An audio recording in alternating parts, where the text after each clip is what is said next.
Nous venons effectivement d'une situation assez compliquée parce que les conditions de préparation n'ont pas été favorables pour nous. Mais après beaucoup d'efforts, on a quand même réussi à faire quelque chose. Et par rapport à l'état d'esprit, je pense que à ce stade de la compétition, comme vous l'avez dit, le match de demain, c'est un match déterminant. Et de notre côté, nous pensons qu'en compétiteur, nous avons essayé de remobiliser des troupes parce que ce n'était pas facile de revenir dans la compétition après la première défaite, chose qui a été faite. Et aujourd'hui, nous pensons que nous sommes au point et nous pouvons dire que le match va se jouer dans des conditions normales. Pourquoi? Parce que nous avons des informations sur nos adversaires et nous-mêmes nous avons travaillé, sachant qu'à chaque match, une vérité. Et nous pensons que nous sommes prêts pour jouer ces matchs-là. Ça va être difficile, nous savons, mais pas impossible. C'est un effectif. Nous pensons que s'il faut tabler sur les individualités, ça va être compliqué. Donc nous travaillons sur le collectif et demain vous verrez une équipe de la RDC qui va monter sur le terrain pour jouer contre l'Angola. Je pense que le football en lui-même c'est un sport, c'est un jeu à incertitude.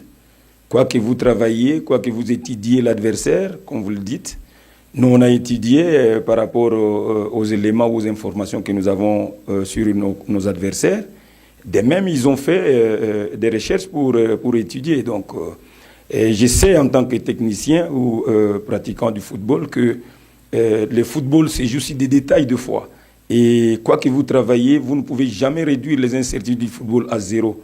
Donc, les incertitudes persistent. Tout ce que nous pouvons faire, nous, c'est consolider ce que nous avons comme point fort et pouvoir minimiser le plus possible nos faiblesses et voir comment est-ce que nous pouvons gérer le match minute par minute, tout en sachant que nous pouvons être dominés, nous pouvons dominer aussi. Donc, il y aura des temps forts pour nous, il y aura des temps faibles. Le plus difficile, c'est gérer les temps faibles.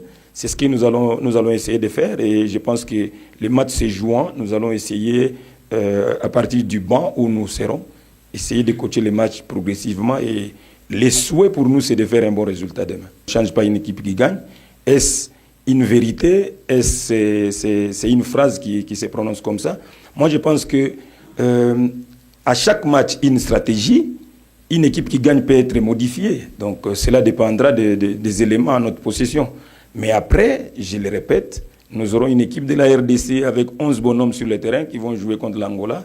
Et je le répète, ça va être difficile parce qu'en face de nous, nous avons une équipe très physique, bien organisée, structurée dans tous les compartiments. Et du haut de leur 3-4-3, il peut faire mal à tout moment. Donc c'est à nous d'être concentrés, dans l'entrée-jeu surtout, et être tranchants. Et je sais que ça peut se jouer sur des détails. Oui, comme le coach l'a dit, nous sommes dans un esprit positif, puisque nous avons commencé ces tournois par une défaite, mais après, nous nous sommes rattrapés.